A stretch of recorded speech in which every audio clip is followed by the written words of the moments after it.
I'm back. Did not expect to be back, but let's hit the air raid one more time because we got breaking news.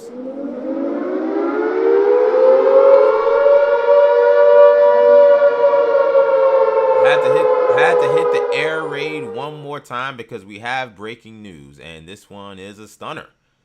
We now know where LeBron James will be playing basketball next season. This is EJ Stewart. This is 40 days and counting. We already did our day version of the show, our Friday 8 a.m. show this morning. I did not expect to be back coming on here, but when duty calls, duty calls. And we have some major news. LeBron James has made his decision, the decision that is the 4.0 version of this song and dance we've done with the King now for the greater part of his 24, now 25-year career in the NBA, and he has a new team. LeBron James announcing today on X that he will be joining the Philadelphia 76ers next season. He is assigned, according to Rich Paul and Shams Charania, a 2-year, $8 million deal with a player option for the first year to join the Philadelphia 76ers. So this is massive news, man. EJ Stewart here as I'm trying to get myself all situated together. Streaming live right now, multiple spots streaming live right now on YouTube, New Generation Media, streaming live on X, EJ_Stewart.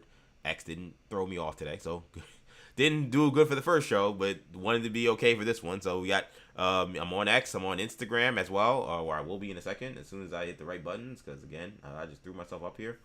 And we're now going to be streaming live as well on Instagram. So if you're on Instagram, check me out. Action EJ is where you'll find me on Instagram. And streaming live right now on Buzzer, EJ205 Prep with this breaking news. LeBron James has made his decision. He's decided to join the Philadelphia 76ers this upcoming season. This is obviously major news. LeBron James deciding this decision. It seems like within the matter of the last few days, there's a lot of talk about the fit that this is going to happen, how this impacts the rest of the league, how this impacts the rest of the NBA. All valid questions to discuss, but we now have official word about where we can expect to see LeBron James playing next year. He will be playing with the Philadelphia 76ers. Again, this is 40 days and counting with EJ Stewart streaming live multiple spots. You enjoying this show, you want to contribute to the show, do me a couple of favors. You can hit me up on social media, EJ_Stewart, Instagram, Action EJ, YouTube, New Generation Media, Buzzer, EJ205 Prep. We have a live comment section. You want to comment on your thoughts on the King joining the Philadelphia 76ers. Join in the comment section. Let me know what you think about the decision by LeBron to join the Sixers. Also, hit me up whether you're on Instagram, again, YouTube, live chat.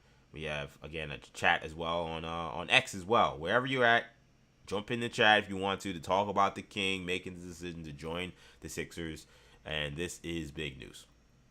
I will just read you to start this LeBron James's post from earlier today, making this call and making the case for why he's deciding to join the Philadelphia 76ers this season. This was an announcement that came straight from him. And then we got the details on the story, on the contract from Shams Charania, who got that information from Rich Paul. But here's from the King's words himself about how this situation went down, how he decided to become the next member of the Philadelphia 76ers. So here's the tweet I'm going to read to you guys here. In fact, I'll see if I can share my screen so you can actually see this for yourselves as well as soon as this tweet pops up. Just give it 1 second. I was hoping to get some fun guests today, but of course, with this being random breaking news, that's not quite the option. But that's all good. You got your boy here, so I'll hold it down for you guys. And this was the words from the King, which this tweet don't want to load for some reason, which is very weird. I'll try one more time. Hopefully, I can get this tweet up so you guys can see. If not, I'll just read it myself. Still loading, still loading, still loading. All right, here we go. All right, let's see now if we can share our screen here so you can see exactly what LeBron said and why he made this decision to join the Philadelphia 76ers. Let's see, will this pop up? There you go. All right, so you see there from LeBron, he said, quote, "I thought I was done when the season ended. I wasn't ready to announce it, and I knew I needed some time to really decide. But I was pretty sure I played my last game. I was honest at that last press conference when I said I needed to look myself and decide if I still love this game. I still truly love this game, and I have to give more. I have more to give. The last few weeks has been very special. I've never been able to have no clue what to do and to take real time to just think. I've had an incredible few months with all the people I love trying to figure it all out. This is my last decision. I'm not going for money. I'm not going for family. What am I really playing for at this point? I still want to sacrifice. I still want to work. I still want to grind. I still want to compete, to win, and to have a chance at the feeling of winning another championship. I believe I can make the Philadelphia 76ers a championship team. I'm so excited to energize a new fan base and start this incredible journey one last time. Thank you, LA. Miami, I'll forever love. Northeast Ohio will always be home. And then the emojis, the prayer emoji, salute emoji, and the crown emoji for the king. So that is the word coming from LeBron, the official word coming down that he is joining the Philadelphia 76ers. I mentioned Miami. He was kind of funny. There was that weird leak that came out with what was apparently a preview of the team getting ready for if LeBron decided to join the Cavs. They would have a YouTube event already set up, and somehow that got leaked because I noticed now, somebody who schedules events, once you schedule the event, as long as it's public, people will see it. So it's a very easy mistake to make.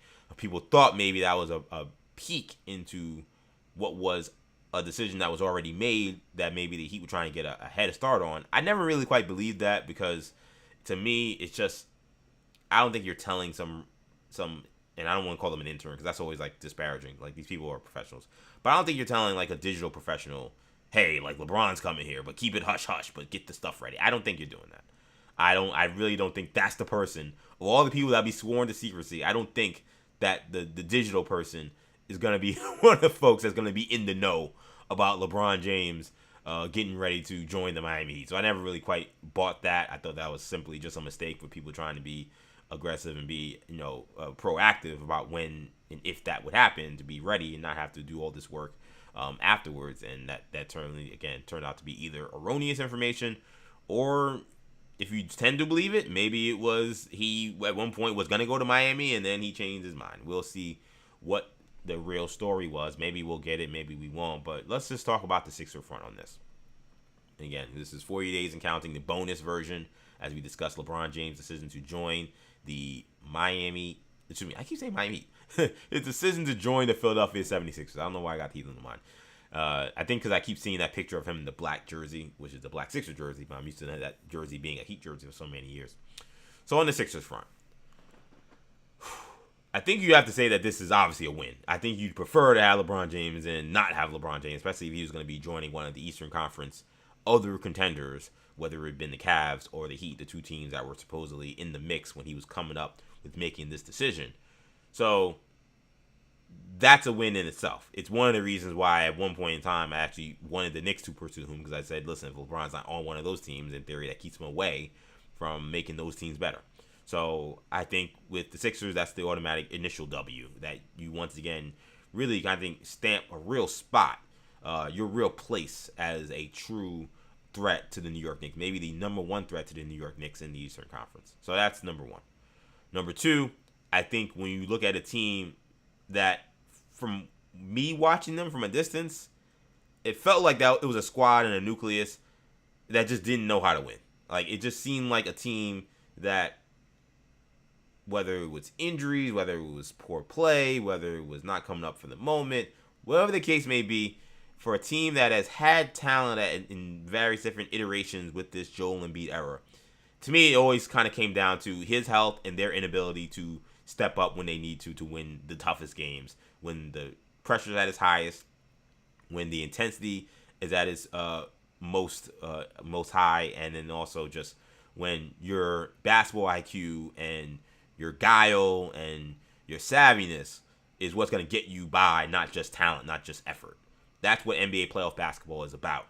And adding LeBron, the greatest winner currently playing in the NBA, a guy who knows all that it takes to do that, all those, that can't be a minus to me, because it's a team that I don't think really knows how to win. So that's also a plus.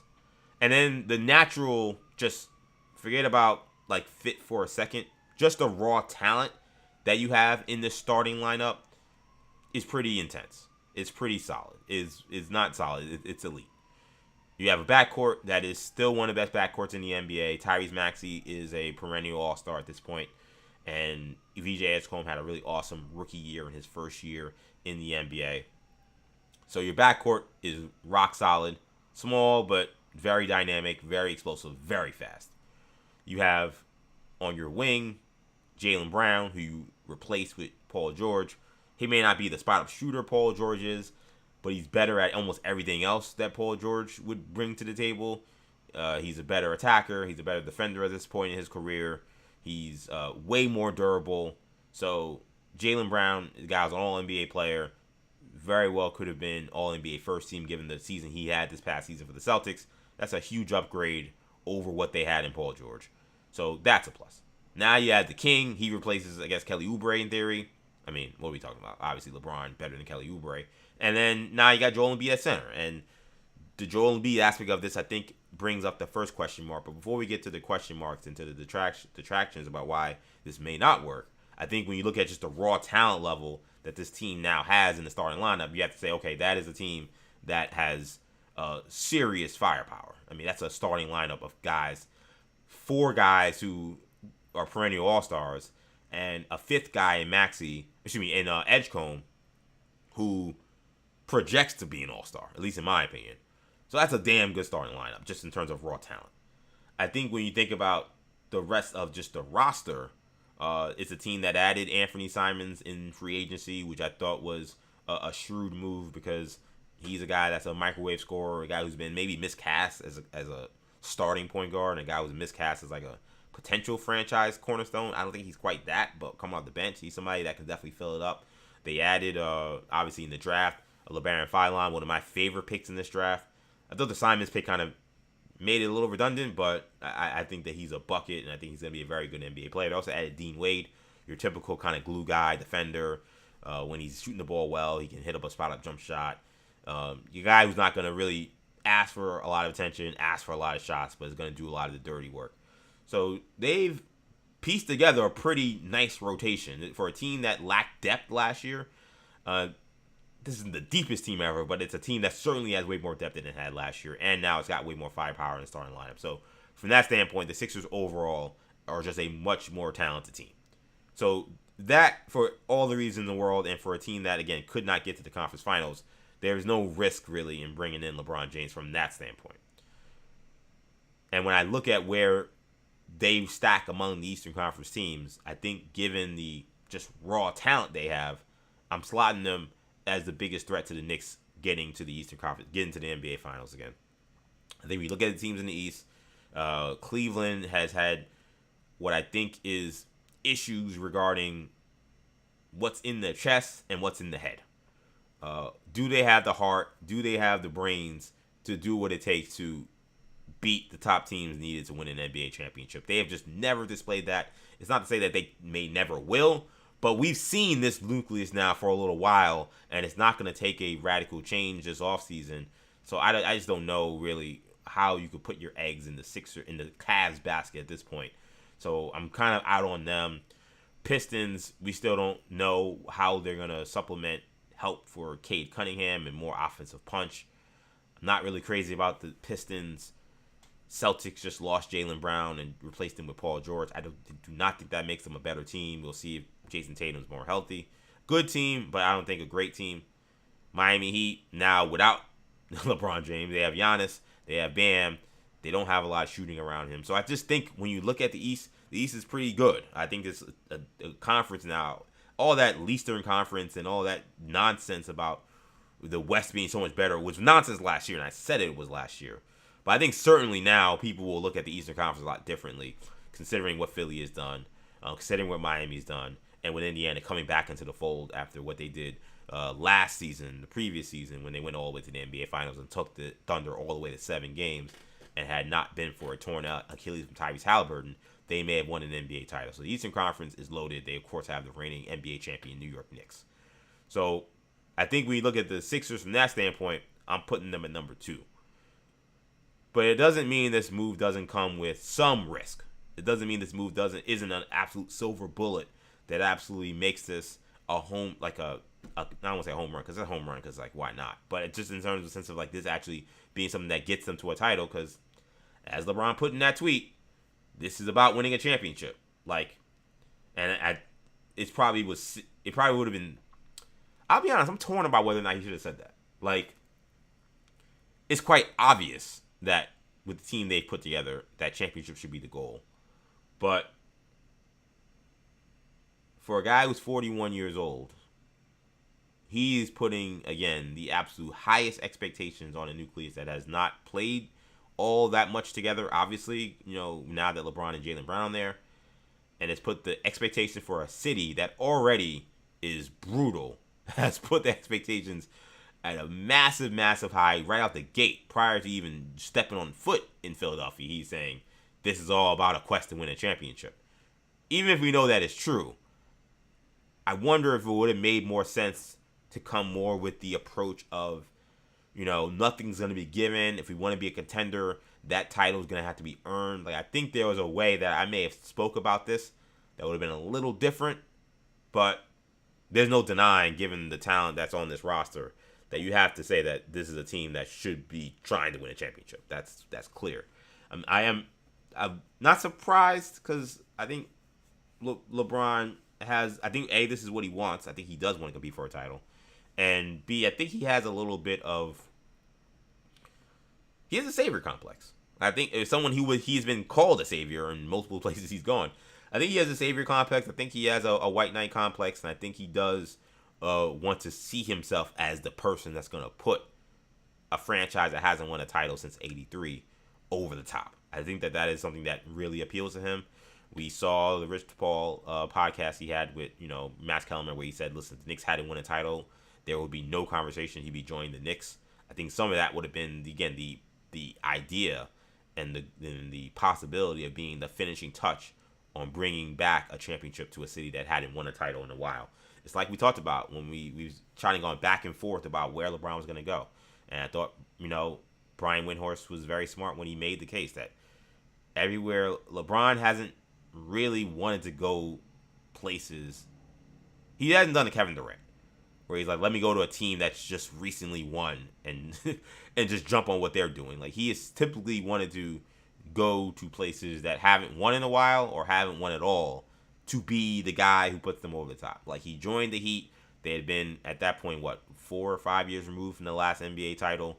I know that seems like a short time, but trust me, there was a lot that happened between when Shaq was there and then by the time LeBron became a free agent, they were unrecognizable as a franchise. So it was him joining a team that was kind of middle of the pack and pushing them to being a champion. When it came to joining the Cavs, going back to Cleveland after already being the savior initially who left, this was him going back home to try to get Cleveland that title that he didn't get them the first time around, and getting a team who had the number one pick in the draft. So it was like one of the worst teams in the NBA. The Lakers, down on their luck, not a team that had made the playoffs in several years in a row, and this was his chance to put the Lakers over the top, team that hadn't won. So LeBron has had that complex everywhere he's gone. So I think some of that, I'm here so I can go for a quest to win a title, is absolutely part of the reason why he wants to do this. I think when we think about the flip side of this, as to, okay, where can things go wrong? Will this actually work? How is this going to work? If I was the Sixers, I would be very open-minded about just what the potential pitfalls of this team can be and how I can continue to prove this team as you go through the season. If you want to go through the season with this initial team, that's fine. I would get it, and that would make sense. But it's not a perfect roster by any means. It's a team that I do see some flaws that could potentially bite them. Number one, you're talking about having to hedge your bets on a 41-year-old in your starting lineup, and Joel Embiid, who has knees and feet of a 41-year-old. That's Joel Embiid may not be actually old, but in dog years or in basketball years, he's very old. He's had a million surgeries. His body has been through a ton of trauma. he spoke after the end of last season talking about how he felt like the team and him actually figured out how to manage and maintain his health and the maintenance that was done on his knees were better than he had at any point in recent years, and it made him feel really good about coming into this upcoming season. That sounds good after you complete a playoffs. You did miss some games, but it wasn't because of the knee.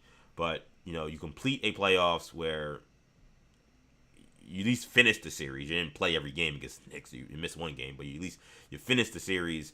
You beat the Boston Celtics. I think maybe it's one thing to feel good and say, okay, after missing all these games and me kind of getting through a playoffs, I think we got this all figured out. And then going through another 82 game season and playoffs and figuring it out. The good news is, I think, given that Jaylen Brown and LeBron are now there, there's going to be, in my opinion, I think way, way, way more caution, which I don't know how much more cautious you can be with Embiid's health, but I think there's going to be way more caution about how they use him and how often they try to throw him out there for regular season games. The team, quite frankly, even without Embiid, should have enough talent to position themselves in a good spot to make the playoffs. LeBron's going to miss his, I guess, probably 20 some odd games that you would expect him to miss at 40 years old. And then Embiid's going to miss his, somewhere between 30 and 40 in a good year games in the regular season. You would think the games where they're together or in the games where one of them is out but the other one's playing, you would think that the sum of the parts should get them still to a 50 plus, 55 plus win season. So I think that part of it's going to be fine. So you will hope that maybe that could keep Joel Embiid healthy for when you get to the playoffs. But then once again, you got to be healthy in the playoffs. You can talk about going into the playoffs healthy, but if you get hurt in the playoffs, it's something we've seen from him. I'm not wishing that on him. I'm knocking on wood. I don't want any of that. I never wish injury on somebody. I'm just being real about what happens with guys getting older with the amount of wear and tear he has. Getting through the playoffs is one thing as opposed to just keeping yourself healthy to get to the postseason. So that's going to be crucial, and that's a big question mark, I think, number one.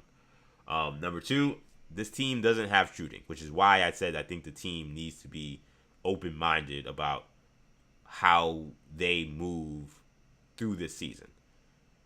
VJ Edgecombe is a lightning rod, and I think somebody that has a lot of potential. I don't know if I love his fit on this team anymore. Jaylen Brown, ball dominant, not really a floor spacer. Tyrese Maxey, ball dominant, not really a floor spacer. Both guys can make jump shots, but I don't consider them floor spacers per se. You can't leave them wide open, but I think you're playing those guys for the drive. You would rather them take 30-footers than getting in the paint. So, non-floor spacer in Maxey, non-floor spacer in Jaylen Brown. Joel Embiid can stretch the floor. That's something. Especially for a 5, he can stretch the floor. LeBron, I would not consider a floor spacer. And then Edgecombe is not a floor spacer. He's a streaky shooter. All these guys are streaky. They're kind of all the same in terms of like their shooting ability. They don't have a laser, as LeBron has said. They don't have a sniper who can relieve some of that pressure that those teams will have on them, in which they're going to try to pack the paint and make this team shoot from the outside. They don't really have much relief for that. And it's not really that much relief from that for the bench. Because who's the laser coming off the bench? Anthony Simons, again, good offensive player. I don't consider a sniper. I don't consider a floor spacer at all. LeBaron Philon, again, similarly, good offensive player. I don't know if I'd quite say he's a floor spacer. He can make jump shots. He can make threes. But that's not really, I think, the strength of his game per se. So I question whether or not this team has enough shooting. And I wonder if a Edgecombe swap eventually with some team that has a grade A sniper would make sense, as painful as that may be, and as difficult as that may be for a team that really has a 1 to 2 year window with LeBron James. Would you want to trade a guy who's 20 years old who had these phenomenal performances in the regular season and the playoffs? It's a great question. But if this is about trying to win a title this year, I think that's something I would consider is, do they have enough shooting? I look at the team. I don't see a roster of snipers. I don't see a roster that has great shooting. So that's number one. I would also be concerned about this team's defense. Your backcourt is small. Edgecombe is pesky defensively, but I don't think he's a stopper. and Maxi's not a threat at all defensively. So your backcourt defensively is still small and not great. As great as LeBron James is, he probably still is a downgrade from Kelly Oubre defensively, and he's not always locked in. When he's locked in, he's pretty good, but that focus comes and goes. And I just think beyond just focus, just again how much your body can do. LeBron in his prime was an All NBA caliber defender, a defensive player caliber of the year kind of defender. That's not who he is at this point, even when he's locked in. So you got small backcourt defensively. You got LeBron, who kind of comes and goes with defensive focus. And then you got Embiid, who used to be all-world defensively. But if you watch him in the playoffs, he was an absolute albatross. I mean, this is a guy you wanted to get on the island. You wanted to get him on switches. You wanted to attack the paint because he just doesn't move well anymore. He doesn't have the lateral quickness. He doesn't have the overall quickness. You saw Karl-Anthony Towns and then Jalen Brunson and pick and roll pop drop coverages eat his lunch. And I don't think he's not getting better at that. That's not gonna be a skill that improves with time. He said this was the best he felt, and that's what he looked like in the playoffs. So for somebody who was once a defensive anchor, I think now he's more of a minus. So, and then I go back to the team. Do they have a bunch of defenders coming off the bench outside of Dean Wade? Bona, I guess he's okay. Barlow, I don't know. I don't know if this is a great defensive team. I think it's probably okay defensively. Do they have enough firepower to overcome it? They might, but I think defense is an issue. I think the lack of shooting is an issue. I also think that the big elephant in the room is going to be chemistry, right? Because this is essentially an all-star team. Like, this starting lineup is essentially an all-star team. We've seen teams try to do this thing before. It doesn't always quite work. Sometimes with the Miami Heat and the Warriors, it works great. Other times, like the Lakers with Steve Nash, Kobe, and Dwight Howard, goes terribly. Or with Kobe and Shaq and old Gary Payton and old Karl Malone, it goes terribly. Like, it's not guaranteed that this kind of thing always works. Just throwing a bunch of all-stars together and say, okay, let's go win some basketball games.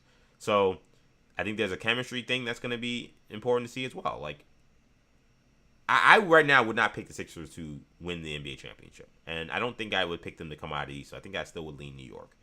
But what we've seen is typically, even when LeBron's first go-around trying to do the super team thing, or at least actually both go-arounds, is it takes more than a year to get that kind of chemistry down and get everything right. Cleveland, you could argue maybe Kevin Love being injured was why they didn't have a chance to win that first run through the NBA Finals. And Kyrie Irving was hurt too. But I mean, the Miami year we saw, like that first year, it didn't work. Like they needed to continue to retool and tweak, and they had to kind of figure out their chemistry. Like everything wasn't 100% down pat, so it took them a little while to get it going. And then the next year, they were, they pretty much dominated the playoffs outside of some tough, playoff series against the Celtics and against the Pacers. They dominated the NBA Finals. Like that team at that point had gone through the wars and they learned more about themselves. They were ready when that moment came. That's going to be a big question with, I think, the Sixers team is, will they be ready for those moments? Will they have enough chemistry to figure this out? Because like I said, there are a lot of ball dominant guys, and we've heard LeBron kind of sounds a little bit like me when I talk about why I left New York One, especially New York One, shout out to them, to go into sports media kind of full time. And I always say, listen, if you ask me on a different day, I'll give you a different answer, because there was a million reasons why I left. Not a million reasons in the sense that it was like I couldn't stand it or I was miserable. It was just like there were a lot of things I was weighing, and there are a lot of things that were kind of on my mind when I made that decision. It kind of feels the same way with LeBron and this decision with, why he's joining the Sixers. Because initially it was, I want to have fun. All right, well, if you want to have fun, maybe this is the kind of team that works, that scratches that itch. But then we've also heard from Rich Paul, well, this thing of asking him to be a third option was not something he really wanted to continue to do with the Lakers. Well, I got news for you, buddy. You join the Philadelphia 76ers, you're the third option. You're the third option. You're the guy trying to get the ball to everybody. Like, that's your role there. I'm being real. Like, that's what you want. Like, maybe the fit's better. Maybe you'll have more fun there. But this idea that he's coming in and he's going to, once again, be the ball-dominant guy again, I don't think the Sixers win a lot of games if that's how... Or they win a lot of games. But I don't think they win a championship for sure if that's how they're going to play, especially with him at his age. So, was that the reason why he left the Lakers? Like, not be a third option. He just joined a team that's a third option. Rich Paul also said at one point that, well, he's joining because he when they were asking him what's taking so long and what's the decision coming in, what's he thinking about, he said the one thing for sure is that LeBron James in no way is chasing a ring. That this is nothing to do with ring chasing. This is all about just him wanting to find happiness in playing basketball and go wherever his heart tells him to go. It's not to say that he can't have fun playing in Philly, and it's not to say that his heart couldn't have told him to go to Philly. But again, he says in his statement that I still want to sacrifice, I still want to work, I still want to grind, I still want to compete to win and to have a chance at the feeling of winning another championship. I believe I can help make the Sixers a championship team, and I'm so excited to energize a new fan base and start this incredible journey one last time. So here it sounds like the motivation was ring chasing. It sounds like it was to try to win a championship. I think the term that Rich Paul used with ring chasing, it comes with negative connotations. So maybe he wanted to distance LeBron from that. But this is what this is. He is ring chasing. That obviously, like, if he wasn't ring chasing, then he wouldn't have chosen this to be the path for why he was picking the Sixers. He wouldn't have made this to be the statement.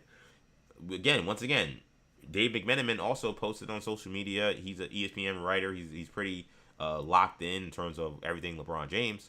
The quote from Dave McMenamin was, at this stage of his career, if he's going to sacrifice all that he does to be able to play at a high level, it has to be in the service of winning a title. Again, David McMenamin saying a source. That was a quote from a source. A source familiar with LeBron James' thinking told ESPN that LeBron's choice hinged on the pursuit of a championship. After weighing his options, he believes that Philly gives him the best chance of doing that. Then meanwhile, 2 weeks ago, I'll pull this up one more time on my feed so you can see for yourself. Oops, sorry, I didn't mean to do that. I don't know what I just did. This was what you saw from Rich Paul. This was the article. LeBron James not chasing ring in free agency. Quote, there's nothing to chase. That was Rich Paul. That was his agent. That was the last thing that LeBron James, through his agent, was trying to get the word out in terms of his motivation towards this free agency, that he wasn't ring chasing. And then in all of the quotes leading up to, well, not the leading up to, in conclusion of this free agent search and this free agent destination, he says, I'm not chasing. I'm actually out here trying to win a title. That's why I'm doing this. I want to compete. I want to chase a title. So, again, a lot of this is some PR spin. A lot of this is, I think some damage control that they were trying to do before making this decision. Because once he makes a decision, then you can kind of establish, well, yeah, I'm here for a championship. But all that talk about ring chasing kind of got kneecapped for weeks because we heard that wasn't the goal when it's very clearly the goal. I mean, he's joining another super team.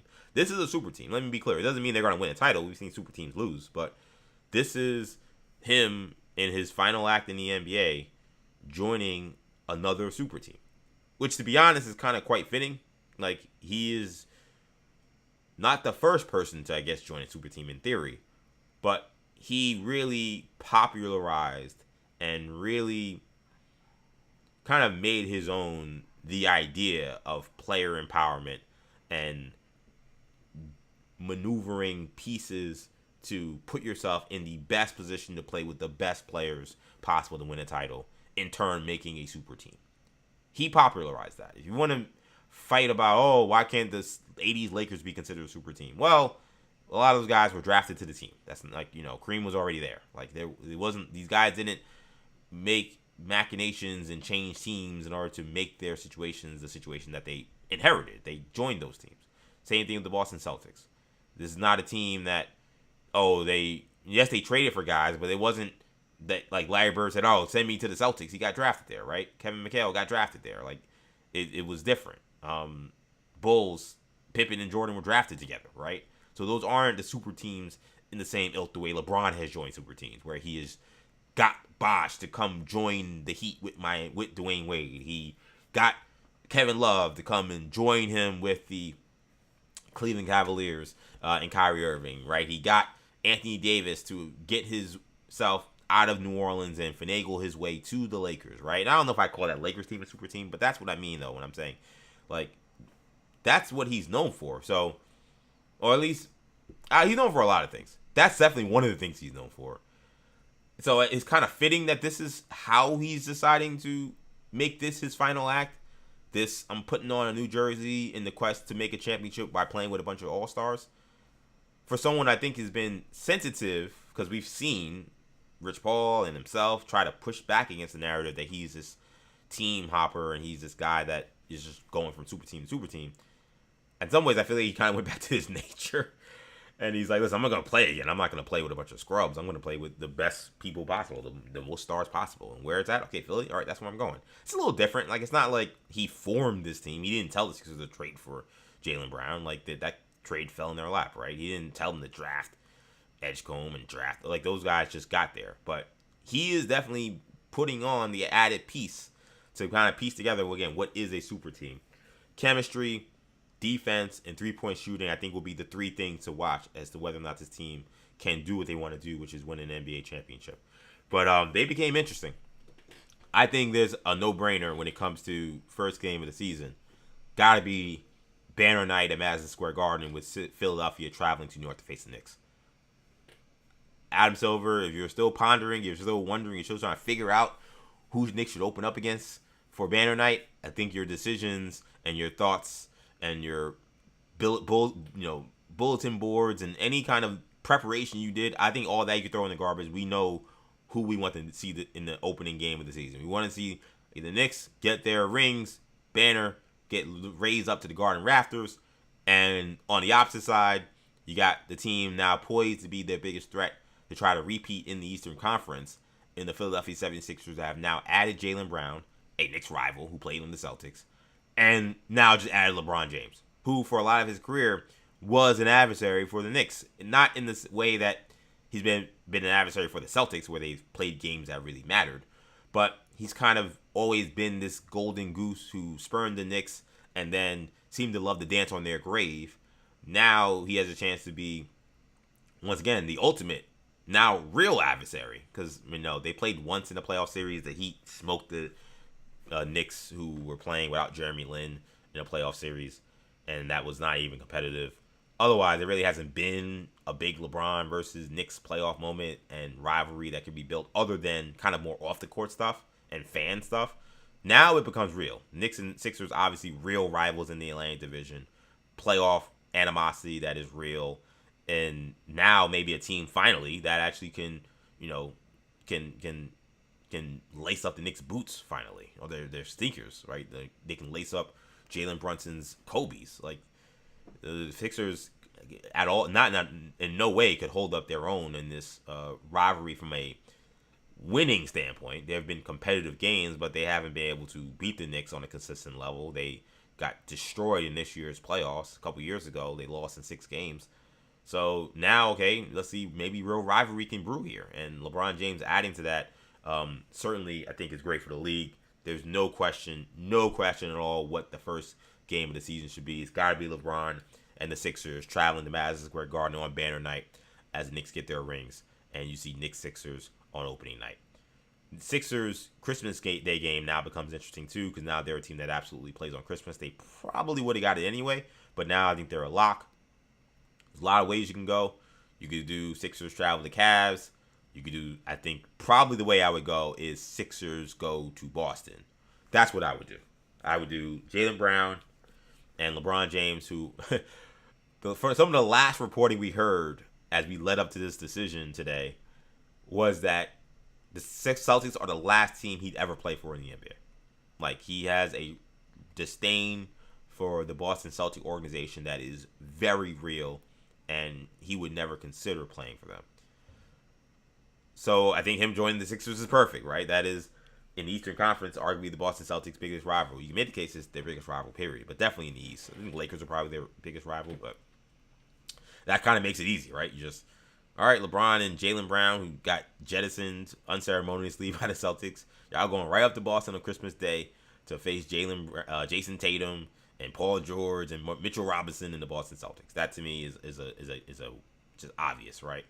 So the NBA, this is going to be a fun season. This is last season was fun. Last season was a really good season and was a great playoffs, and then you had the historic Knicks title win. This NBA season is going to be bonkers. And the Eastern Conference has loaded up in a serious way. You still have the defending champs, but now you got the Sixers, who look a lot different and have a lot more talent. The Pacers now come back and enter the chat. The Heat now got Giannis. That becomes a more interesting squad. And then you got these other teams that are out here too. Like, and I'm not trying to put them on the same pedestal, but what is Charlotte in this new form without LaMelo Ball after how they finished the season? What is Orlando with a new head coach? Like, the East has a lot of talent. Like, even the quote-unquote subpar teams, again, I didn't mention the Cavs are still there. The Pistons had the best record in the Eastern Conference. Good luck putting together. It may not even really matter, because I think, again, the regular season, you kind of got to view it a little differently in terms of win-loss records. Good luck trying to do your Eastern Conference ladder of where you're ranking those teams. There are going to be some good teams that you're going to have playing in the play-in, or at least teams that have talent. Teams that other folks may think are title contenders that you're going to have playing in the play-in. And you got New York, Philly, Cleveland, Detroit, Indiana, Miami, Boston. That's 7 teams that some folks will consider NBA title contenders in the Eastern Conference. Most of those teams are in the Atlantic Division alone. So somebody that has a lot of expectations coming in this year is going to be playing in the play-in. I can't wait to start doing NBA previews and trying to figure out who that is. My instinct tells me it's either the Heat or Pacers still. But I don't know. It could be any. Again, I think it could be any one of those teams. I don't think the Knicks. I think Knicks, Sixers, and Cavs are probably pretty safe in the play-in. I think all those other teams absolutely could be in the play-in. Like, given how one of those teams has to be in. There's just no the 6 teams that are automatic locks. Someone has to go to the play-in. So one of those teams is going to be in the play-in, and one of those teams is going to be crazy dangerous for somebody in the first round that's a 2 seed. Somebody that feels like they earned their right to a great record and an easy first round matchup is not going to find it. Hell, they're going to be teams that are on a 3-6. They're going to have a tough matchup. And then we'll see, again, like Charlotte, Orlando, like there's other squads in the Eastern Conference that we'll see, like even what an 8th seed matchup may look like. I'm sure it'll be a lot better than playing those other teams, but East is loaded, man. Absolutely loaded. I think you can make a case, if I think about it right now, I think you can make a case that the Eastern Conference is better than the West. I think you can absolutely make that case. It's a case I think I'm actually willing to make the more I think about it. Because I think the West, like I've said, and I said last year, I think the West is very top-heavy. The Thunder and the Spurs are legit. They could compete in the Eastern Conference and be among the top, if not the top teams in the Eastern Conference. They switch conferences tomorrow. Those teams are loaded. Again, it's kind of what I thought about last year. I didn't believe in this idea that the West had this incredible depth. Minnesota is going to be very interesting about kind of what a team that lost their 2 power forwards in Randall and Reed look like now with LaMelo Ball, who's been a little injury prone, but is coming off probably his most impactful season as a pro, because he actually impacted winning and almost got them to the playoffs for the first time in his career. That's a team that has completely changed their identity in a major way, and they also don't have Dante DiVincenzo, so that's a huge loss. So is it who's that third team? The T-Wolves? Question marks. Lakers, they just lost LeBron James. They added a ton of pieces. They added Matisse Thybulle again yesterday. So they continue to add because they had all this money that was that they were able to spend now because LeBron James is gone. But I wasn't moved by their moves this year. I wasn't moved. Walker Kessler he didn't really play last year, but when he's healthy, is a elite shot blocker, very good defender, good player. I've always liked Walker Kessler. I like them coming out of the NBA draft. So okay, he's good. Am I going? And I like Sandro Mamukelashvili. Like, is he moving the needle to me, like in a major way? I think he's good. I think he's been an underrated guy in the league for a while. I'm glad he's getting a real opportunity and some real money. But I still want to see. By the way, in the East, I'm thinking about that. I didn't even talk about Toronto, who we'll see if they get Kawhi Leonard. I totally forgot about them. So the East, again, the competition there is insane. It might end up being injuries that end up deciding who those teams are playing in the play-in. I'm serious, because that's the competition that's deep. But going back to the West. So Lakers, you got Roy Reeves back, you got Luka back, you got the shadow of LeBron out of there. I think there may be some addition by subtraction just in like the pressure cooker that everything that comes with LeBron, and probably for Jalen J. Redick coaching LeBron, he can really now take ownership as the coach of the team. With his temperament, I do wonder if he's up for it, because that guy looks like he's about to blow a gasket every 2 seconds he's on the sidelines. But Lakers, in this Eastern Conference, where would the Lakers rank? 6th, 7th, maybe? I wouldn't put this Lakers team currently over the Knicks, over the Sixers. I don't think I'd put them over the Cavs. I don't think I'd put them over... I don't think I put them over the Pacers. The Pacers went to the NBA Finals a couple years ago with the same nucleus, and now they got Zubac.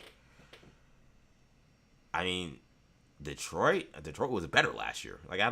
Who are these teams that the Lakers are much better than in the East? So again, I think about the Western Conference. The Rockets, they're a mess. Maybe Fred VanVleet just fixes everything, like having a real leader and a real point guard and a real like grown up. Maybe fixes everything, because Kevin Durant trying to be the grown up failed miserably. With all the stuff that was happening off the court and how they fell apart in the playoffs, and the coach, I think there's issues there. Like they're a mess. So again, where is this insane depth of the West? I don't see it. I see a conference that's good, it has some good teams, but the Eastern Conference is where the power is. The Eastern Conference is where the talent is. The Eastern Conference is the much better conference coming in to this next season here in the NBA. Man, what a day! LeBron James signs with the Cleveland Cavaliers. Shout out to my Uncle Daryl, DLB28214, says, "What's up, nephew? Listening at work." Shout out to you, Daryl. Thanks for checking me out. You want to jump in the chat? I'll be on for a little bit, a couple more seconds and a couple more minutes for any kind of parting thoughts of what's going on and why this happened. I'll post this tweet. It's not from the show, but it's from somebody that quote tweeted me when I talked about my issues with the Sixers, which I laid out here on the show. And I got my guy Ray Jarvis. Shout out to Ray, host of the Rap Roundtable. Awesome hip hop podcast. And Ray also producer at WFAN. Says defense, health, and chemistry will be the downfall of the Sixers, which is basically what I said. I mentioned shooting as well, but those are the things that I think I agree with Ray that I would be concerned about. Like, if I'm a Sixers fan, I'm not gonna say, "Oh, now we're gonna fail and I'm gonna like not give ourselves a chance." I wouldn't do all that. But if I'm a Sixers fan or a neutral NBA observer, seeing like, okay, despite the talent they have, what are the potential pitfalls for this team? I think Ray hit it right on the head. Those are things. I would just add shooting as the other thing. Is, do they have enough 3-point shooting? Because it's a team that you're gonna try to keep outside the paint. You're gonna try to make them win a 3-point shooting contest when you play them. And there will be some nights where they'll make them. Like they're capable shooters. They're not bad shooters. But again, they don't have like knockdown spot up shooters. Like the Knicks had, like, for example, have great shooters, right? Jalen Brunson's a great shooter. Mikal Bridges is a great shooter. Cat's a great shooter. They have 3 guys that can space the floor at a very, very, very... Oh, OG Anunoby. You got 4 great shooters when you're playing the Knicks, who are floor spacers. Not just they're great shooting off the dribble. These are guys that are great in catch and shoot situations as well. And then if you take out Hart, you throw Shaman in there, and that's now a 5-out potential in terms of how you could play with that squad, because of everybody now on the floor can shoot the ball at a high level. So they got great shooters. The Pacers, for example, again, you mentioned, Nesmith, Halliburton. Those are great shooters, right? The rest of the team, now they lost Zubac. They have Zubac now instead of Turner, so that's a little bit of a problem, because now they lose that floor spacing. But that's a team that has guys that can hit spot up shots. There's, that's a big thing for this team. That's gonna be a big deciding factor, I think, whether or not this team wins. Which I'll say right now, it would not at all stun me that by the trade deadline, Edgecombe is traded. That would be. I don't know who would be available. I don't know who the guy they would get. It would have to be another star. Like, you're not trading him for nothing, or you have to get a ton of first round picks. But as the team goes through the regular season, it would not surprise me, especially with LeBron, who we know can very easily, very quickly become the GM. Doesn't come in, and with you got a brand new president of basketball operations, and what Mike Gansey, I believe his name is. Like you got, you got Bob Myers, so he's not gonna be quite easy to push around. But the rest of the team, in terms of the rest of the front office, these are new guys. Gansey was in Cleveland, ironically, before he came to Philadelphia. He's done a great job so far. I think putting together a roster. The LeBron thing doesn't. I don't know how much he gets credit for that, but everything else he's done, I think, has been definitely raised both the floor and the ceiling for the Sixers in a much higher level. So he deserves credit. When Rich Paul comes into his office and starts throwing his weight around, because that is just what's going to happen. That is just par for the course when it comes to life dealing with the king. How will Mike Gansey handle it? How will the Sixers organization handle it? Josh Harris, Bob Myers. And how will Philadelphia handle it? I think that's probably the last bit I might want to do on this show and kind of talking about this move by LeBron is overwhelmingly the city is positive and they're excited, of course, as they should be. And LeBron eventually picked them, and that's great, and it's a great day for them and for a city that is 100% an Eagles town. I cannot say that enough. And the Sixers, I didn't live in Philly in the 80s, so I don't know, but I always associated Philadelphia with great basketball tradition because of some phenomenal ball players that came out of Philly and what they did in the Dr. J era. So I was like, I don't know. And they're a historic organization to me, but the city is not, I don't think, treated them with that kind of love. I think those who follow the team will tell you that that love needs to be reciprocated. Like the organization hasn't lived up to the standard needed for the city to really care about them in that way or spend exuberant amounts of money to go to playoff games. We could have the debate all day long about whether or not that makes them fair weather, whether that makes them real fans, whatever. I'm not here to have that debate today. I got a lot of respect for Philly. But regardless of what the reason is, it feels like it's a franchise that the city is very much always behind anything that's Philadelphia, but the Sixers have become an afterthought. It's just the truth. I don't think they're an afterthought today. I don't think he can be. I think LeBron, I mentioned earlier how like LeBron was not bigger than the Knicks organization. I said there are some organizations that he may be bigger than. I said honestly, I'm being real. Like he may be bigger than the city of Philadelphia and the Knicks. Like and the Sixers. Like that's just, and I don't mean that like disrespectfully. I mean that as honestly as possible. Just looking at how the city talks about the Sixers, how they treat the Sixers, and how much they only care about the Eagles. So like I'm just calling it like it is. So, okay, now he's there. I think now people in Philadelphia are like, we're going to pay attention. We're going to be locked into the Sixers now. Like, we want to see if they're finally going to be able to win an NBA championship. So, now there's a lot of eyeballs, a lot of attention, and this is a city that is not one for patience. It's also not one for prima donnas. So, I will be very fascinated, as I said on my last show I did on 40 Days and Counting. What happens when LeBron James, because it's a when, not if, when LeBron James starts to pull the passive-aggressive act with his team or with the media, or if LeBron James is seen at times as not giving great effort and not playing at 100%, how does he handle that, and how does the city handle that, and how do they work through that? Because Philadelphia is a very tough town. Not everybody can play there. And LeBron James is LeBron, right? He's arguably the GOAT to some people. Like, he's the greatest, but he is a little older now. And again, he has put the highest of expectations on this team and on him by his first statement saying, I'm here to win a championship, and to raise this organization to a championship level. Those are standards Philadelphia would put on you if you said nothing. Now that you've said it yourself, all those words and all those promises that you were trying to put, promises is harsh, but all those things that you're hoping to deliver and you're saying you want to deliver for the city and for the team, that will be thrown right back in your face the minute you start to show the city and the fans any kind of lack of respect or understanding when they're crashing out, because they will crash out.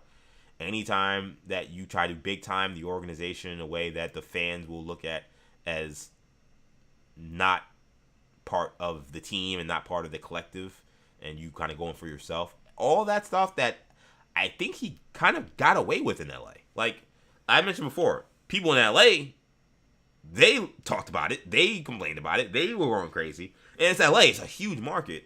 But still, it felt like, for the most part, he kind of got away with it because the national conversation never went there in terms of all of that passive-aggressive stuff, all the things that angered Laker fans behind the scenes and sometimes on the court. None of that stuff really ever crossed through in a major way, even though the conversation I have with Laker fans and what I was seeing online was very different than how he was being covered. I don't think that stuff is he's not gonna get away with that in Philadelphia. Because Laker Nation, they're hard on their guys and they'll go after guys and stuff, but they're not the kind that's gonna like boo you when you've lost 4 in a row and they're just gonna boo you as soon as you come out of the tunnel. That's not how LA is. They may boo you during the game, but like they will make things uncomfortable for people who aren't performing.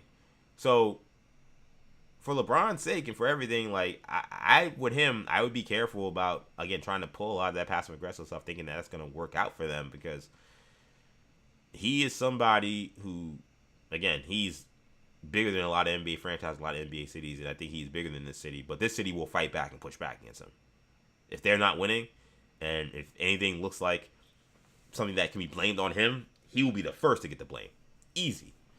Joel Embiid has been a whipping boy there. They've been crushing Joel Embiid for the last few years. For somebody who was such a folk hero in Philly, I think he's lost a lot of the goodwill from some of those fans. Not everybody, but some of those fans. They will push Embiid to the side in terms of their favorite target very quickly if LeBron starts pulling that stuff. That dynamic, LeBron in Philadelphia, I find very interesting. It's the one aspect about this that is a little surprising to me that he chose them. This was the best team. I don't think any of these were great fits, but this is probably the best fit just because it has the most talent and in theory probably has the most upside to, like, if the fit isn't great, moving pieces around to get the right fit. Because even in Miami, like, they don't have the kind of pieces to get other good players. Cleveland, who's taking James Harden? Are you trading Donovan Mitchell? Like, what are you getting for Jared Allen that's going to be that so impactful and so much of a better fit than having a 7-foot anchor? Like, like there's just, those teams kind of feel fixed, where I feel like Philly doesn't feel quite like that. Outside of Embiid, I think everybody's kind of movable. Like, Maxi's on a max, but he's awesome. Edgecomb's on a rookie deal, and he's awesome. And Jaylen Brown's not going anywhere because of the contract. So maybe those guys aren't available, but those other two young guards, those guys are expendable. I don't think LeBron's gonna let Maxey go because that's apparently like his little brother, basically, as we heard from Rich Paul on that podcast. So I think Edgecombe, again, he'd be the guy I look at. So all that part of it made sense about why LeBron chose Philly. The Philly of it, I just hope and I wonder if he knows what he's getting into. And here's why. Because it reminds me of one last tweet I do want to bring up. Because I saw this right before I was going to get live. And it spoke to me about how I wondered about whether or not LeBron really knew what he was getting into. Because this was, again, I don't know if this is something Shams is floating out there. I didn't see the quote, so I can't speak. I don't know. I didn't see the quote. I don't know where he said this. I don't think he put this on social media. I think this would have been maybe, I know he's on Pat McAfee today, and I'm sure he's doing rounds on sports, and I'm sure he's going to be on for the next 10 hours live. But this tweet I read from Arash Markazi, who used to, or still, does a lot of work in LA. He's the founder and CEO of the Sporting Tribune. He was, of course, the senior writer at ESPN and Sports Illustrated, columnist at LA Times. He's kind of LA through and through. And Arash tweeted that Shams brings up the possibility of LeBron James living in New York while he plays for the 76ers. It is a 45-minute trip from New York City to Philadelphia on a chopper. Well, number one, like a lot of people put it out, I really don't want to hear about any famous athletes using choppers after what happened with Kobe, to be honest, like that. And I'm not, like, that could be what they're thinking about. I'm not blaming Shams, but just from, like, a personal standpoint, like, especially Philly, Kobe's from Philly, like, I don't know, I'm like, I would be very wary. I would be kind of stunned if he did that, because I'm like, he was very close to Kobe, and Kobe passed away and was killed in a helicopter crash. So I was like, you're gonna take the helicopter basically to every practice, to every game, that seems intense. I know Wilt Chamberlain lived in Harlem while he was playing for the Sixers. That was a very different time, and Wilt Chamberlain lived a crazy, crazy life. But I say all that to say, this is a terrible idea. You want to turn off Philadelphia immediately? Go live in New York City. I'm telling, like, again, he better understand like what he is getting into when he talks about wanting to re-energize and be a part of this new fan base. Nothing pisses off a Philadelphia person more than somebody talking about how much they love and want to be in New York City. Nothing. Absolutely nothing. Maybe say something weird about a cheesesteak or something like that. That's the second thing. But otherwise, this is the number one thing. This is the thing they hate the most. And as someone who lived there, I actually get it. Like, because I'm someone who's from New York, who lived in Philadelphia. When I moved there, I was like, oh, this is kind of good. This is going to just be like a mini version of New York. Philadelphia is not a miniature version of New York. It is almost nothing like New York. There are some similarities in the sense that they're both big cities and they're in the Northeast. But it has very much its own culture, very much its own mechanisms, very much like even its own attitude, even though both can be abrasive. It's just very different. And again, it's a city that has a chip on its shoulder for a reason. Like, New Yorkers have a chip on their shoulder, and yes, like, there is for a reason too, but like, at the end of the day, like, by most accounts, it is still the greatest city in America. But Philadelphia has a chip on its shoulder of like feeling like it is always overlooked, feeling like it is, the underdog. Like, Rocky is basically the city's mascot, right? And he's the perfect, fictional character to represent the city, because the city sees itself as an underdog. It sees itself as overlooked. It sees itself as always trying to get a one up on the bigger guy. That's how they have that. They have that complex in them, that underdog complex. And New York is everything they hate. New York is where all the money is. New York is where all the famous people are. New York is think that they're the best at everything. Like that is, they hate everything about New York City. So to say that you're gonna live in New York City, not be a part of the community at all in Philadelphia, and you're a year or 2 years are there to live in New York City, I guarantee you the first 4 for 14 game LeBron James has, somebody's calling WIP or going on a YouTube stream or commenting on a YouTube stream and talking about LeBron not being focused because he's too busy partying in New York City and spending time in the city. I'm telling you, that's what's happening. It's going to happen. It's a lock if LeBron does this. You do not want to give this city ammunition. Like, that would be a terrible decision to live in Philadelphia. I saw that. I'm like, I hope Shams just throwing out nonsense, and like, not to say that I don't want to say that, oh, like, he's getting information wrong. I'm hoping that he's speculating or just kind of just floating things out there just for the sake of saying stuff, because he don't know what's going to happen or why LeBron want to live in Philadelphia. But the fact that it feels very specific. It's a 45-minute chopper ride, and he's floating this out. It feels like that's something that has been discussed or at the very least been considered. And then even for like LeBron being 41 years old, I don't think that's really conducive for his career, for his life. Like, to be flying in a helicopter, I'm assuming we're only talking about, let's say we're only talking about home games. Let's say we're only talking about home games, or primarily home games. And let's say he doesn't have to do all home, because there will be some back-to-backs and things like that. But that means you're talking about potentially like 20 games at least, where he's getting in a helicopter. How's he getting to practice? Is he driving the 2 hours to practice? It's not that far, but it's far, and there's traffic, and the Jersey Turnpike in the Garden State Parkway is, yeah. Good luck to you in terms of guessing how the traffic's going to be on a day-to-day basis. Like, is he driving every day to practice?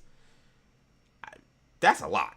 That's a lot for a 40-something-year-old guy. Like, I don't think that's a good idea from his well-being standpoint, and I don't think that's a good idea from a optics standpoint. I think those optics look terrible.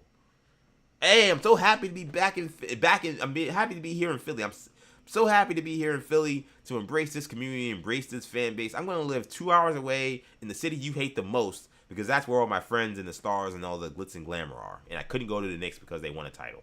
I mean, that somebody inside Clutch Sports or in LeBron James circle has to get in his ear, or if this is Clutch Sports pushing that, somebody got to get in Rich Paul's ear and dead that immediately.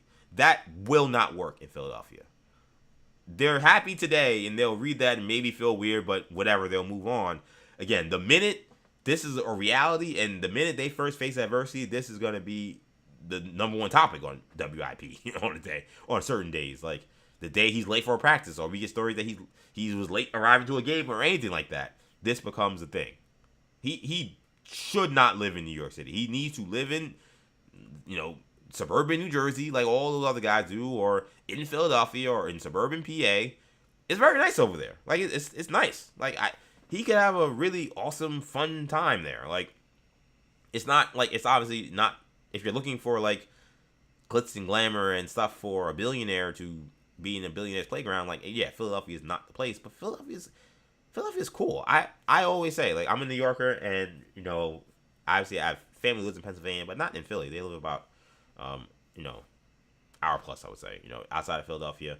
My brother lives in King of Prussia, which is close to Philadelphia. That's only about 20 minutes away.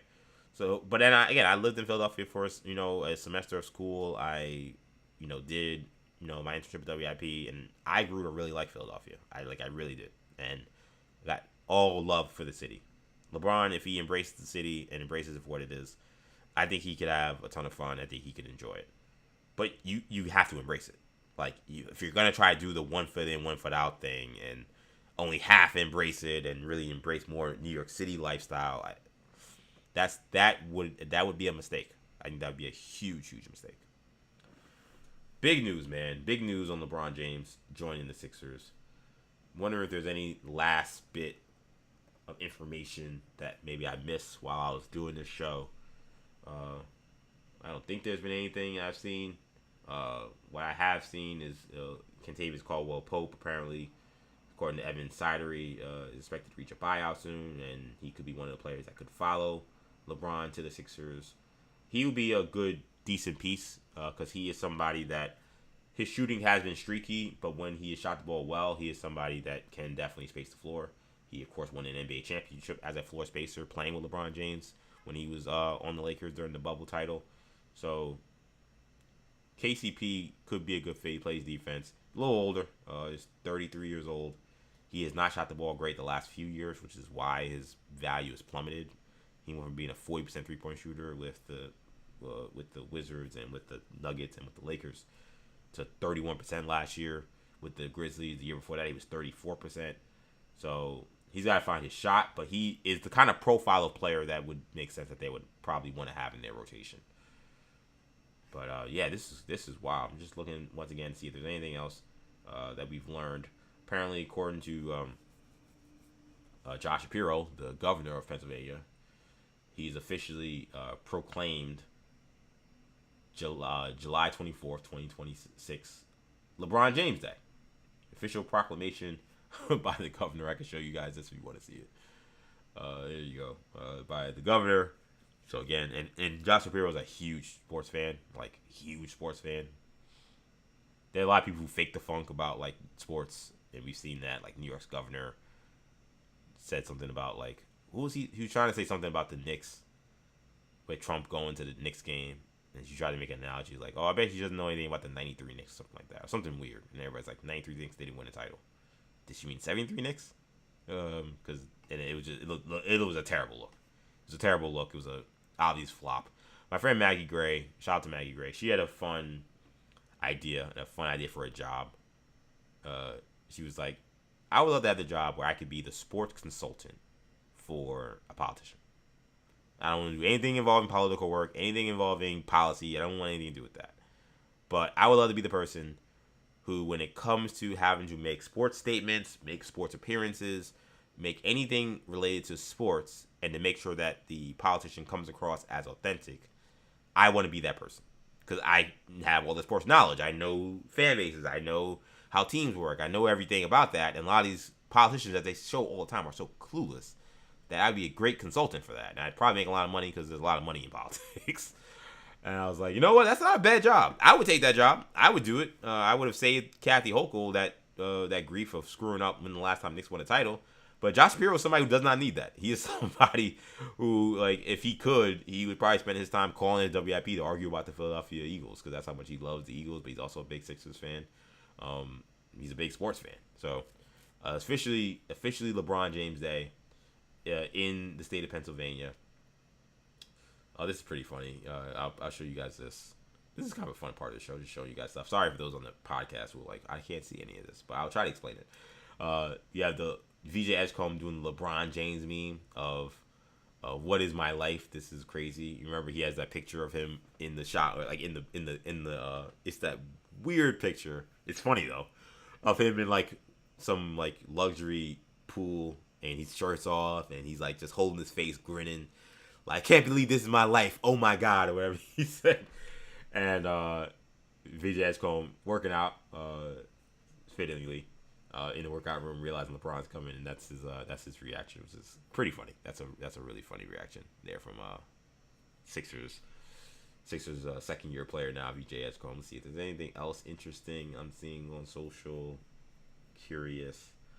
Again, I want to make sure I get everything that I can on this. I don't want to leave you guys with any low hanging fruit that I may have missed in terms of news, because I held off a little bit, but as soon as I was ready to go, I just jumped on and was like, all right, let's talk about this. Let's see what's going on. I'll just go live and figure this out. But I haven't seen anything yet left from Shams. Again, the deal, 2 years. I guess this is the last thing I say of this too. I don't keep doing this last thing, but 2-year deal, $8 million. LeBron said in this, and this is a big part of this, that this is also going to be his last decision, which suggests that he will not join another team, which is interesting, because this is a 2-year deal with a player option. The only thing I could think of is maybe he wanted the option year so that he can opt out and then re-sign for whatever is the most he could re-sign for after signing a 4-year deal. And in theory, they would have his bird rights. Again, this is where CBA wonks would have to come into play. But I assume that is why.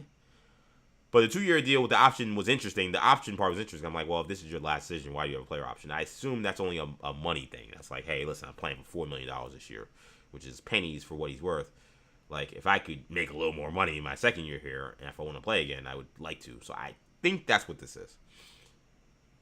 But at the same time, I mean, the option is there. So if he does opt out, he decides, oh, this thing sucks, I hated it here, he does have the chance to play somewhere else. But he's pitching this as his last season in the NBA. He's playing for the Sixers. Which, man, what an interesting way to end your career. Like, he's playing for a team that can win a title, a team that's going to be high profile, a team that I think will be in the mix. But it does, for somebody who has been synonymous in a lot of jerseys, but it's synonymous really it's still only a few. And now, Lakers, Heat, Sixers, and and Cavs, and he spent a lot of time, especially with the Cavs and Lakers. And then the Heat thing was like, very much a moment in time thing, but not at all weird now in hindsight. Like, it is weird that he's gonna have like this addendum to his career playing for the Sixers.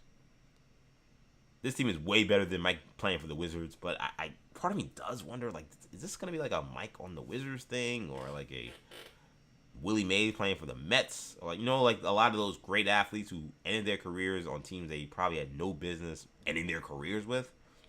That aspect of it is gonna be weird. Like, even seeing that picture, which I actually can post, I can show you guys, that picture of the ESPN graphic of LeBron James in that throwback black Sixers uniform, it looks weird. This is not something.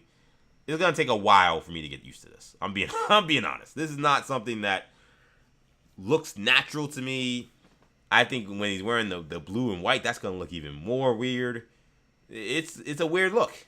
And listen, if he wins a championship, it won't be weird at all. It'll be very serious, and it'll come to us like second nature. But if this does fall through, and if it doesn't work out, and again, he put the pressure on them winning a championship, I do think folks will look at this and be like, oh, remember when LeBron ended his career with the Sixers? That was weird. He was wearing that weird jersey. Like, that doesn't look right. So that is, I'm a little, that's also the other surprising thing about this too, because I really thought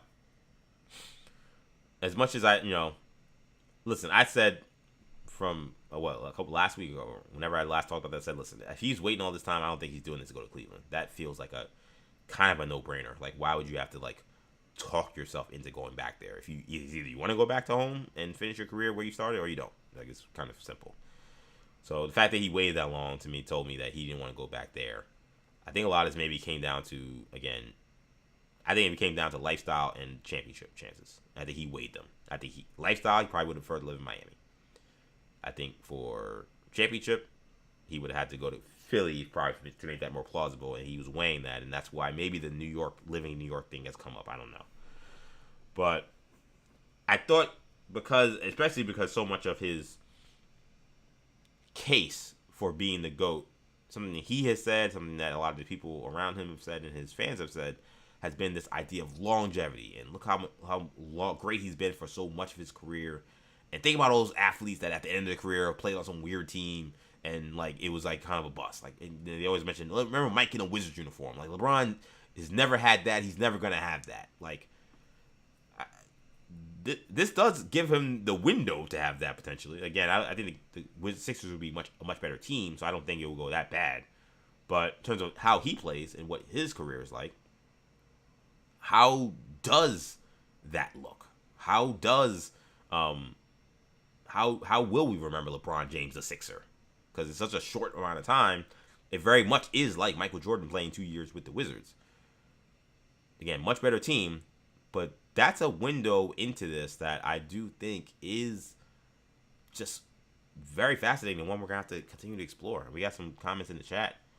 We got Derpy501 or maybe Derpy 50 first 2, I want to say. Maybe something like that. I think I got that right. Saying, honestly, I hope LeBron in Philly is a S show. Listen, man. It's going to be entertaining regardless. That's the one thing about this. We can say everything you want about LeBron James. You like him, you dislike him, whatever the case may be. I'm somebody that found a lot of this LeBron James decision to be kind of like annoying how long it took. I'm just like, all right, come on, man. Choose your team. Like, choose your team. Like, this is not 2011. This is not, 15. Like, this is not those years when you left. 2010 rather than 15. Like, these are not those years when you were the best player in the world and the world stopped to figure out where you were gonna go. Like, you're really milking this thing, man. Like, let's go. But the one thing I will say is this is the spot that is interesting. Like, Cleveland, not interesting in terms of anything other than, okay, like, what does this do for them in terms of winning a championship? Like, it's a storybook ending. It's probably the fitting ending I think a lot of people maybe expected him to choose. But, okay, Cleveland, fine, he's played there, whatever. It would have been weird, again, that he spent all this time to just go back to Cleveland. Miami is a team that, not interesting in terms of how good they are, but it would have been interesting to be like, oh, him and Giannis playing on the same team is kind of interesting. Like, that's something that I think you could at least talk yourself into a little bit into being like an interesting look. Warriors, definitely not a title team, but just interesting to see him playing with Steph Curry. Like, this is like this ultimate golden goose that we wondered about if we'd ever see on the NBA level. We saw them play with the Olympic team, obviously, but LeBron's talked so much about how he wanted to play with Steph and how much he loves watching Steph and how much of an honor that would be. So if you got to see these two all-time greats playing at the end of their career, I think that would have been definitely interesting. So say what you want about how annoying the situation has been, how annoying he can be at times. This is interesting. Like, you can't say it's not interesting. It may be a bleep show. You might be 100% right, Derpy. It may be a complete bleep show, and it may not work out. I think they're going to be really good. But if you're telling me this is a playing team, I'll be surprised but not shocked. I'd be surprised but not shocked. I wouldn't be like, I'd be like, wow. Like, okay, like maybe Embiid really was hurt that year, or maybe LeBron really took a lot of time off. Maybe they really just didn't take the regular season seriously, whatever the case was. But I'd be surprised if they made the play-in. That to me would be a bleep show if they did that. I don't know. This I find interesting. I'm like, how is this gonna work?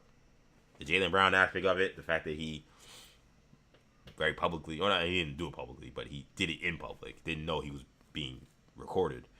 Dissed Bronny James and That's another interesting aspect of this. Like we saw, Jaylen Brown had a problem, at least it seemed, with the narrative that he was in any way lesser than to Jason Tatum, considering a lot of their accolades and their stats and everything that they'd done together were very comparable. But that part of it clearly bothered him, clearly motivated him.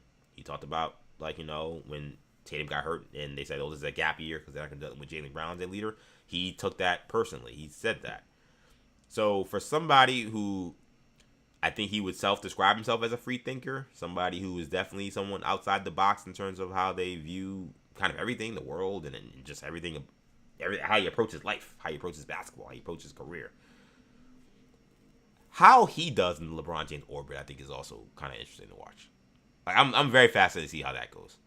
I think Jaylen Brown was coming in being, all right, well, I got traded by the Sixers, but you know what? Like, traded to the Sixers, I'm not in Boston anymore. But you know what? Yes, Embiid's like the superstar guy, but he hasn't won a title. I'm the only one here that's won a championship. So I come in, I can really throw my weight around. I can really show that I'm like the guy. And then here comes me, arguably the greatest player of all time, to like completely blow your stuff up. And any thought about you trying to put your imprint on the team is over. Like, this now becomes LeBron James' team. Even if he's not the best player, he becomes the moon and the sun and the stars of everything in Philadelphia now. And for somebody who doesn't always handle slights very well, Jaylen Brown aspect of this I also find interesting. I think it's something to follow. Is how does he deal with all of this? Because he is still their best player. LeBron, again, is the most famous. Embiid has been the franchise player. Maxey is the homegrown guy who's become, the hometown hero. Not from Philly, obviously, but the hometown hero in terms of the people's champ in many ways. But Jaylen Brown is a champion. He's the most recent Finals MVP. He's the guy that made an All-NBA second team last year. He is their best player. Where does he fit in all of this, and will he be comfortable in where he fits in all of this? He said last year playing with all those like no-name guys from the Celtics was the best and most fun he's ever had playing basketball. A year in which they did not win a championship, which he won before. He did not win a Finals PE, which he won before. A year in which they did not get past the first round, he said was the most fun he's ever had playing basketball. Because, I guess, the ragtag group they put together and the nucleus they had and how they overcame obstacles. But that didn't involve winning a championship. That didn't involve anything of significance in terms of accomplishing team goals.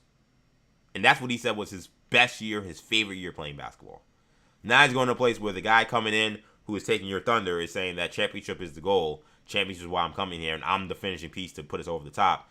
And I'm bringing my entire Clutch Sports, Spring Hill Entertainment, everything apparatus to now the city of Philadelphia and to the Sixer organization, a place where you were brought in and thought to be the final piece. How does he handle that? I think it's interesting. I don't know about the Bronny thing. He mentioned he dissed Bronny James saying he wasn't an NBA player, which is true. I mean, we've seen him now. He's definitely not an NBA player.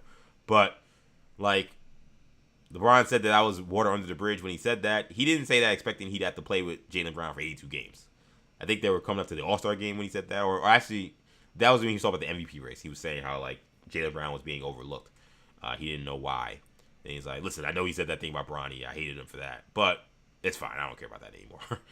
So it's easy to say that when, again, you play with him in an All-Star game and, he's from a distance and you're just giving your musings on the NBA. How does that look when you're in the locker room with him? And Jaylen Brown's not a bad guy, but again, I think it's fair to say he's an outside-the-box character. I think that's fair. And I think this is going to be a funny situation to go through and see how this all works out. Derpy saying LeBron James no longer in the GOAT conversation. I don't know. I feel like I don't think this is the tipping point for him. Like, I don't see how, if you thought he was in the GOAT conversation now, like before today, or maybe before he decided to leave the Lakers, how today's the day where you're like, I'm out. LeBron James is almost like, he's almost like President Trump. He's almost like certain like polarizing figures in that there's so much that has happened in his career. At this point, either you're in or you're out on the LeBron James GOAT conversation. Like that, to me, there is no, It's a I mean, I'm not saying that you're lying or you're wrong. I'm just saying I don't know. I'm surprised to see that. I don't know. I can't see it that way. Like to me, either you thought he was in the GOAT conversation when he left Miami and won those championships, when he left to go back to Cleveland, when he went to go to the Lakers. Like you accepted all of the team hopping, all of the super team stuff. You've accepted all of that and still looked at his greatness and said, listen, given what he's accomplished in the league, the championships he's won, the all-around game he plays, the statistics, you have to say he's in the GOAT conversation. Today is the day that you say, I'm out? I don't know. This is the end of his career. I don't think it necessarily changes anything for me. I didn't think that he was the GOAT. If you want, I think you could say, to me, I'm willing to say he's in the conversation because I will have a conversation with him. The conversation is going to end with me saying that Jordan's the GOAT. But to me, he was in the conversation for sure. I don't think he is. So it depends on what conversation you're talking about. But if you're saying in terms of does he have a case? Yeah, he has a case. I don't think it's a great one. I don't think it's one that I would pick over Michael Jordan. But I think he has a case. I don't think today does much in terms of today. If he wins a championship, then the conversation I think gets revisited. Where even if you don't want to have that conversation, him having 5 rings, having won now with all these different teams, you would have won 5 rings with 4 different teams. I don't know how many guys have done that in the NBA history. Like that puts him in a different stratosphere. Even if you feel like he tried to just find advantageous situations, that's a conversation. Doesn't mean you have to agree that he's the GOAT or agree he's in that case. But I don't think that he's removed from the GOAT conversation. I think a lot of people, Kevin Durant was removed from ever being part of a GOAT conversation when he went to the Warriors. Because this was a guy who could not win with the team he was playing against. And he could not beat this team, who he almost beat. And they kind of choked to beat in the Warriors. And then he went to a team that won 73 games. Through a loophole in like the CBA where everybody had cap space. That makes sense to say, okay, for somebody that I thought could have been the GOAT, I can't not make him the GOAT because now he's about to rack up some titles that kind of feel artificial. It's not artificial the work you have to do. It's not artificial the shots you have to make. It's not artificial the hard work that goes into it. But the circumstances and you picking a team that already made history, winning the most games in NBA history, just makes it feel like you did kind of take an easy way out. That makes sense. LeBron, at this point in his career, saying that he's no longer in the GOAT conversation, I'm like, why? His career is kind of already written. I don't know if I quite buy that for sure. This part I do agree with. This is what I said earlier. I don't know if you heard this part. He said Joel Embiid's gonna get. Well, I don't agree about Joel Embiid's gonna hurt. I don't know what's gonna happen. I hope he doesn't, but the likelihood is he probably will. But the last part I do agree with when he said Joel Embiid's gonna get hurt, and if they lose, they'll put that all on LeBron and trash him harder than the Laker whack ass fan base did. I have no issue with the Laker fan base calling them whack or anything like that, but that's what I said earlier in the show. Is forget about Embiid being the whipping boy anymore. That's gonna become LeBron the minute this goes badly. If it does, it may not. If it does, he will absolutely be the person that becomes the whipping boy, and that is going to be, I think, an interesting case to follow. I thought I'd only do a half hour on this. I'm now approaching an hour and a half on this. This was fun, man. Let me look at like a Dave McMenamin and see if there's any last little nuggets I may have missed while I've been live on here talking about this. I don't see anything quite yet. There is a new story out. I believe it is by Dave McMenamin. Yeah, it's by a lot of people. Dave McMenamin, Vince Goodwill. Let me see if I could quickly scroll to see if there's any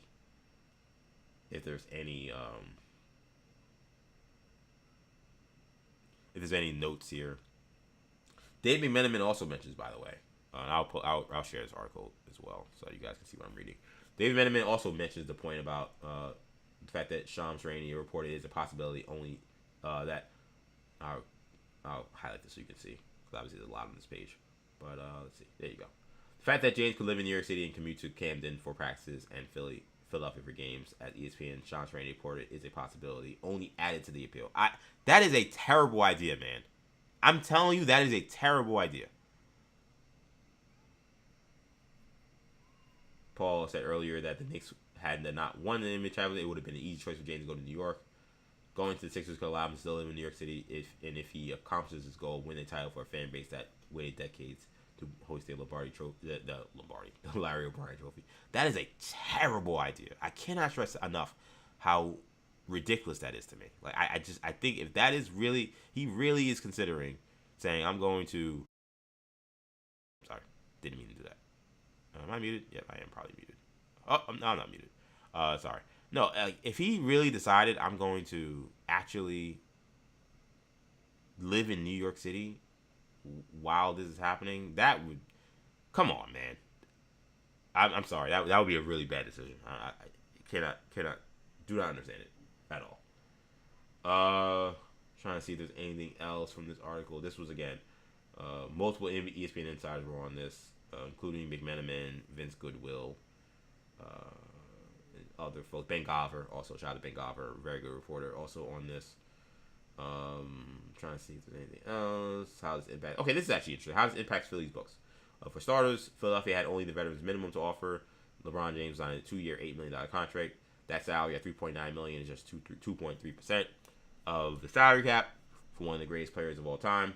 Because it's a multi-year deal, Philadelphia does not get salary cap relief from the NBA. For example, the $2.4 million would only count on a 1-year deal. There was a weird story. I don't know if you probably didn't see it, but there was a weird story where people thought that the Pelicans goofed on their 2-year deal to DeAndre Jordan when they gave him the minimum because it was money that was going to be locked into their books. Because once you give a 2-year deal, that's money that's locked into your books at the full money as opposed to being the $2.4 million that kind of is like an exception almost. And they were wondered if the Pelicans knew it because of how weird the deal was. So clearly, like Philly, obviously they knew what they were doing with this. So it said as a result, the Sixers will need to waive one of their non-guaranteed contracts. So either Dallin Terry or Jabari Walker, get ready to learn G League, buddy, or Europe, buddy, because they will be unfortunately moved. The Sixers are hard capped because they signed Dean Wade for more than $6.1 million of the non-mid-level exception. So there you have that. So that's a part of this as well. And then they say here the ripple effects, which I think is also important. This is Ben Golliver saying the first place, we'll look at other shooters. The Cavs now can focus on James Harden because that's a deal that hasn't been finalized yet. So now we'll figure out what happens there. Draymond Green's going to get his money now, so that'll have to get figured out. The Heat still have to now make issues with in terms of getting some playmakers. And then there are a couple free agents still out there. You got not all of them are restricted, but Jalen Duren, Peyton Watson, Benedict Mathurin, all those guys are definitely big pieces. And then, of course, the Kawhi Leonard situation with the Raptors. Not to say that was... I don't think the NBA was holding out what they found from it, but maybe. I don't know. I saw Mike Vorknoff of The Athletic said that his understanding is the investigation is done. So now it's just the NBA piercing through all the details of it. Could they have... And I know there was weird... there was that weird stuff coming out that apparently LeBron was PO'd, that Adam Silver was pushing him to make a decision sooner.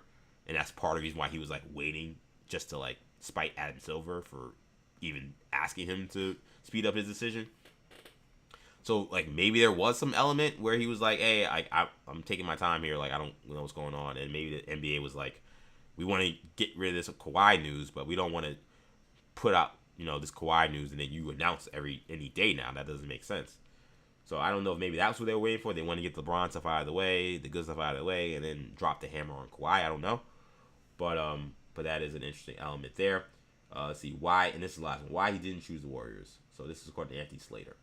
The Warriors have a limited roster and a tough path to contention than other competitors. Jimmy Butler is coming back from the ACL. The Thunder and Spurs are obvious threats. If James is prioritizing chasing a fifth ring, it was far more reasonable for him to look east rather than joining an old core that enters the season hobbled and only 37 wins in their ledger from last season. The Warriors could have pitched a spectacle of the legendary pairing with Steph Curry, the proximity to his family in LA, and the fun he could have in a relaxed environment with longtime friends, but that wasn't enough. Plus, they didn't make an off-season trade to make it more appealing. LeBron decided elsewhere, and the Warriors have been under the belief it was trending that way for weeks. So, Warriors brass apparently didn't really have much thought that they were going to get LeBron. That this was kind of a done deal, and that they kind of knew that they were going to be on the outside looking in. That's according to Anthony Slater, who covers the Warriors. So, those, I think, are the biggest and latest details to know about the LeBron signing up with the Philadelphia 76ers. I want to really thank everybody for checking me out on this bonus episode. I did not expect to do 2 live streams today. These are almost 2 full live streams. This is, again, an hour and a half here. We did about an hour and a half or more earlier today. So you got a bonus show. Hope you guys enjoyed it, man. We've been on multiple spots. I want to shout out to the folks that have checked me out on Instagram Live, where I'm on Action EJs, where you'll find me there. Shout out to Remy. Shout out to Mr. Brownski to you. Shout out to JV. Shout out to my guy JV. I was on his podcast a couple weeks ago talking Knicks. We got to get JV on 40 Days and Counting or on Orange and Blue Bloods, one of them. Shout out to John Lean. Shout out to Mike Mike Cavateo, one of my former teammates. Well, actually, wasn't a former teammate, but he was a high school player when we played high school at my high school, and is now a phenomenal volleyball player. And Jose Alvaro, not to confuse with Jose Alvarado. I almost did that last time. Also, watch me on IG. I appreciate you guys checking out the show. Appreciate everybody in the chat. Appreciate my Uncle Darryl. Appreciate Derpy for chiming in. This was a lot of fun. I'm glad I did this, man. We will have a new episode of 40 Days and Counting on Tuesday morning. Hoping to have a guest by that point in time. Philadelphia-based, of course. I think if you know me, you know I know some Philadelphia people who could come on the show and talk about the local feel about LeBron joining the Sixers and anything else that may break in the time between now and then. This has been fun, though, man. I want to thank y'all for checking me out. 40 Days and Counting. Once again, like I said earlier, I'll be live on WFAN on Saturday night, so that's tomorrow night. I'll be on from, 9 p.m. to 1 a.m. 9 p.m. to 1 a.m. So tomorrow, it'll be fun because I get to talk about the Knicks perspective on this now, like fully. We talked a little bit, but, this is a national show. I don't, New York sensibilities, but national show. I didn't want to make this a Knicks conversation totally. We'll have a full Knicks conversation on WFAN, 9 p.m. Eastern Time to 1 a.m. Eastern Time, talking about what this move means for the Knicks as they head into their championship defense. That's going to be a fun show. We'll also talk Yankees. We'll also talk Mets. We'll also talk training camp getting underway. So if you want to watch me on The Fan, I'll be live on The Fan, 9 p.m. to 1 a.m. Eastern Time. Find me on the Odyssey app. Find me on 101.9 FM if you're in the New York City area. Once again, if you enjoyed this stream, do me a favor. Subscribe to the YouTube channel, New Generation Media. Love the support we've gotten. Channel continues to grow. We hope to continue to provide great content. Hope you guys are enjoying what we're doing because we're having a lot of fun. So New Generation Media is where you'll find this YouTube content where we're streaming live, where you'll find more content from me and my brothers. Also, be sure to follow the podcast channel as well. All episodes get podcasted, including this one. So the one from earlier got podcasted. This one will as well. Make sure you subscribe to the podcast channel. Search New Generation Podcast Network wherever you get your podcasts. While you're there, 5-star review. And hit the auto download feature, and if you can, write a written review. All those things help. On the flip side for YouTube, again, make sure you subscribe to the channel. Make sure you like this video. Liking this video is very important for us. So if you can give us a like, we greatly appreciate that. Like the video. Comment in the comment section, even after we're done, about what you think about the show and what you think about LeBron going to the Sixers. Want to hear all of you. Want to comment and chat with all you guys. So like, comment, subscribe, all those things help the channel. And make sure you follow me on social media. We're live on X, EJ_Stewart. Make sure you follow me there. Make sure you follow me on Instagram, Action EJ. Make sure you follow me on Buzzer where we're streaming live, EJ205 Prep, or just search my name, EJ Stewart, to find me there. All right, bonus show done. Again, did not expect to do 2 shows, but I was here, and I was like, everything's set up. The only thing I need to do is cross a couple of T's, dot a few I's, and then we can go live. So let's just do it. So we did, and it was fun. I want to thank you guys for checking me out. Again, check me out on The Fan, Saturday night, 9 p.m. Eastern Time. And be on the lookout for Orange and Blue Bloods as well. Because we'll probably have to do now a new show now that LeBron has made his decision and how that impacts the Knicks. So I'll be back next Tuesday here on New Generation Media with another edition of 40 Days and Counting. You can find that episode 6 p.m. Eastern next Tuesday. I'm EJ Stewart. Take these guys.